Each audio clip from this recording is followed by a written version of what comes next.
I want to spend a little bit of time discussing the role of models in economics. As you will quickly see, macroeconomics, indeed all of economics, relies very heavily on what can often appear to be abstract, highly idealized models. Alfred Marshall, one of the great economists in the discipline's history, famously described economics as dealing with the ordinary business of life. It is this promise that economics offers a systematic way of thinking about everyday life which attracts many to the discipline. Indeed, it may be something like this that attracted many of you to this course. However, students of economics often find it confronting to see how much analysis is conducted using abstract models, representations of the economy and decision-making that appear to relate perhaps only marginally to the ordinary business of life. Without question, this is a potential stumbling block for everyone who encounters economics for the first time. How can a discipline that claims to offer so much by way of understanding the world around us rely on analytical methods that appear so far removed from that very world? The use of models in economics is an important part of the second macroeconomic theme we are going to explore in this course, hypothesizing. Models provide a very powerful way of focusing on the key fundamental forces that are at work in shaping macroeconomic outcomes, and of specifying testable hypotheses about those forces. Without models, a lot of economic discourse would be vacuous, vague statements about what might be going on or what might be important.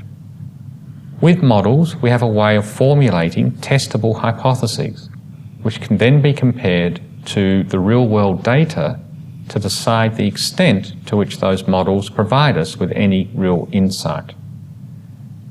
This, I think, is an important advantage of the way economists use models. It is one I would like you to not lose sight of as we proceed through the course. To let you know what you are in for, the next slide shows how we will model the process of long-run economic growth. Don't panic, I will take you through this model slowly and carefully, and you will soon understand all of its intricacies and subtlety. But I want to give you a taste for what you are in for. And the next slide will show one of the ways in which we think about the business cycle. Again, this will look completely foreign to you now. However, we will go through the construction of this model very carefully, and you will find that it is a highly logical and very powerful way of analysing important aspects of the business cycle. What then is the rationale for economists' reliance on abstract models such as these, given that the subject matter of economics is so grounded in the real world with all of its complexity and innate messiness?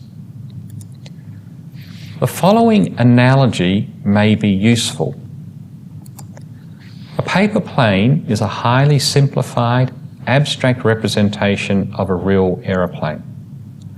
One would never trust one's life to a paper plane. Yet the laws of physics that keep a real plane in the air are exactly the same as the laws of physics that keep a paper plane flying. And one can learn a great deal about those laws by observation and experimentation with a paper plane. Indeed, its simplicity means it is an ideal instrument with which to learn about something which is incredibly complex in reality. It is exactly the same with economic models. No one, I hope, thinks that the abstract, highly simplified and stylized models that economists work with correspond exactly to a real-world economy. That is not what the models are designed to do.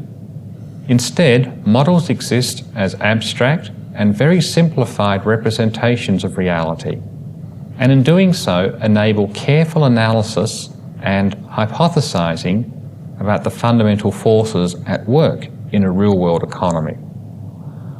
Without models, economists would have little to say about the economy in any formal sense. It will take you time to get used to economists' use of models. For those new to the discipline, it can all seem a bit strange at first, but rest assured you will soon get the hang of it, and in doing so will come to appreciate the enormous analytical benefits that economists' models provide. Benefits that would not be available any other way. The third theme we will explore in this course is the role of public policy in managing the economy. As I mentioned earlier in this lecture, a central tenet of economics is that markets, under ideal conditions, will allocate resources efficiently. Where those conditions don't exist and markets fail to provide optimal outcomes, there may be a role for governments to become actively involved in the economy to secure better outcomes. This is the rationale for government macroeconomic policy. I know of no modern economy that allows its macroeconomic outcomes to be determined purely by market forces. The management of the economy is one of the central responsibilities of government the world over. The picture you are looking at here is of the United States Federal Reserve, the agency responsible for the design and implementation of US monetary policy. And it is monetary policy that is one of the chief policy instruments available to manage the macroeconomy, particularly in the short to medium term. We will be spending a lot of time in this course discussing monetary policy. So let's look briefly at the main types of macroeconomic policy. And here I'm going to confine myself to policies that aim to manage the economy in the short to medium run. An entirely different set of policies exists to promote long-run economic growth. First, as just mentioned, is monetary policy. This is the responsibility of central banks like the United States Federal Reserve, or the Bank of England, or the European Central Bank. Monetary policies can take various forms depending on the economy. Most nations operate their monetary policy by targeting a key interest rate in the economy, in the belief that other interest rates will adjust in line with the rate that is being targeted by the monetary policy, and that this then influences the amount of aggregate spending in the economy. In turn, this exerts a powerful influence on macroeconomic outcomes, primarily GDP and inflation. Monetary policy was an important policy response for most countries to the global financial crisis. Central banks the world over aggressively cut interest rates in the hope that this would encourage spending by firms and consumers. The extent to which this was successful remains a matter of debate. The monetary policy response to the global financial crisis resulted in very low interest rates in a number of countries such as the United States. This in itself has created new challenges for economies because once interest rates have been driven close to zero and even more encouragement is needed to entice spending, what can be done? In the US, the answer has been a different form of monetary policy, quantitative easing, in which liquidity, money, is directly pumped into the economy through the Federal Reserve buying assets from the private sector in return for cash. Whilst the form of policy in the US is unorthodox, the intent of this policy is the same as when central banks target a low interest rate, namely to encourage aggregate spending in the economy to try to stimulate economic activity. We will spend a lot of time looking at monetary policy, and it's one of the primary ways in which the macroeconomy is managed. Fiscal policy is the other main arm of macroeconomic management. Fiscal policy involves the government's budgetary variables, government expenditure and taxation, the difference between them, the budget deficit or surplus, and the subsequent implications for the government's level of debt. The extent to which fiscal policy is used as an instrument of short and medium-term macroeconomic management has ebbed and flowed over a number of years. Since around the 1980s, the extent to which governments used fiscal policy to manage their economies was greatly reduced as monetary policy became seen as a more responsive and powerful means of securing favourable macroeconomic outcomes. The global financial crisis changed this, however, as a combination of interest rates being already low, thus limiting the monetary policy response, and the severity of the problem led many governments to aggressively pursue fiscal policy responses to the crisis.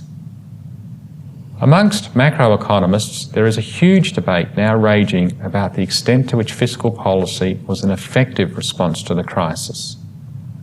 A lot of the debate is about the size of what is known as the fiscal policy multiplier, the extent to which a change in budgetary variables flows through and affects GDP and employment. There is also debate about how best to manage the massive increase in government's debt that the fiscal policy response has created. We will look at these debates as well as explaining what governments were hoping to achieve from their fiscal policy responses to the crisis.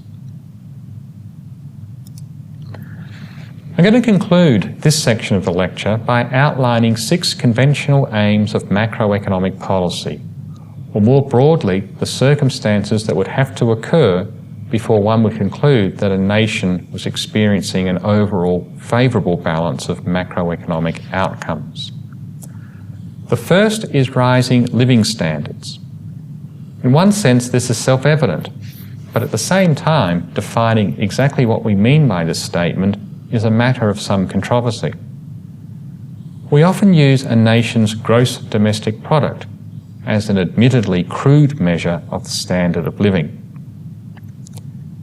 As we will see in the next lecture, GDP certainly does give an indication of the availability of goods and services to enjoy. But as many people have quite correctly pointed out, access to goods and services is by no means equivalent to happiness or a high standard of living. And when we take into account the many sacrifices that have to be made to secure a growing level of GDP, to take but one example, the possibility of damage to the environment, then the link between the standard of living and GDP may be more tenuous than what at first seems to be the case. We will look at this issue in the next lecture. What we can say at this stage is that along many dimensions, for example, human lifespan, there have been clear improvements in the standard of living over the long run. And this has been associated with growth in GDP. The next slide shows something quite significant about GDP, the extraordinary growth that has been achieved in Western economies since the conclusion of the Second World War. Whether there are limits to this growth, as some argue, or that the costs associated with this growth outweigh the benefits, as others argue, is a matter of furious debate. We won't shy away from this debate in our next lecture, but it really is a topic fully deserving of its own course. The second indicator of good macroeconomic performance is to avoid extreme outcomes. Essentially, this means managing the business cycle, ensuring that GDP grows smoothly without either excessive growth, which may put upward pressure on prices, or significant slowdowns, which are associated with increased unemployment. For a period over the 1990s and 2000s, many economies appeared to have achieved exactly this. Federal Reserve Chairman Ben Bernanke christened this period the Great Moderation, by which he meant macroeconomic outcomes in many countries were relatively benign, featuring solid growth and the avoidance of recessions. The global financial crisis put paid to this, with macroeconomic outcomes that were nothing short of disastrous. By this criterion, recent macroeconomic performance in many parts of the world has been, to put it mildly, poor. The maintenance of the real value of the currency refers to avoiding high rates of inflation. The period of the 1960s, 70s and 80s for many countries was characterised by prolonged bouts of high inflation, a period we now know as the Great Inflation. We will discuss why this was the case in a later lecture. This is a topic of more than historical interest, because the changes to the way central banks operated in the wake of the Great Inflation are still very much with us today. Indeed, it is very difficult to understand contemporary monetary policy without understanding the link between monetary policy, central banks, and inflation. And whilst the global financial crisis has muddied the water somewhat, there is still a great deal of truth in the idea that monetary policy today is directed at avoiding a reoccurrence of the Great Inflation of the 1970s and 1980s. The next indicator of macroeconomic performance relates to the sustainability of the debt carried by, respectively, the private and public sectors. Sustainability refers to the ability to generate a flow of income in the future that allows repayment of any past borrowing plus the interest. What matters here is not the absolute size of the debt, though clearly this is important, but first the uses to which the borrowed funds have been put, and secondly the likelihood that sufficient income will be generated in the future that the debt can be repaid without undue hardship. The massive increase in government expenditure that many countries put into place as an attempt to support economic activity during the global financial crisis has left many economies with unprecedented levels of debt, certainly unprecedented during peacetime. We will look at debt in this course, explain where it comes from, and clarify the issues that surround the concept of debt sustainability. One of the key themes that will emerge from this course is the important role that saving plays in determining a variety of macroeconomic outcomes. Saving represents a particular economic decision, namely to postpone current spending and transfer that purchasing power into the future. This decision, in aggregate, has far-reaching consequences for macroeconomic outcomes, including, in the short run, the business cycle, and in the long run, economic growth. For this reason, macroeconomists pay a lot of attention to what is happening to saving in an economy. The graph shown in this slide, which presents data for Australia, shows one type of saving, that undertaken by households. Specifically, the graph shows the proportion of after-tax or disposable income that is saved. As you can see, household decisions about saving can change through time. And in this course, you will learn how this has important implications for a whole variety of macroeconomic outcomes. Finally, the performance of the economy is often judged by the extent to which those seeking work are able to find employment, the unemployment rate. This is probably the most visible effect of the business cycle, and a variable that shows considerable variation across countries. The chart in this slide shows Spain's unemployment record since 1980. Spain is a country that has had a persistently high rate of unemployment. The rates reached in the wake of the global financial crisis are worrying indeed.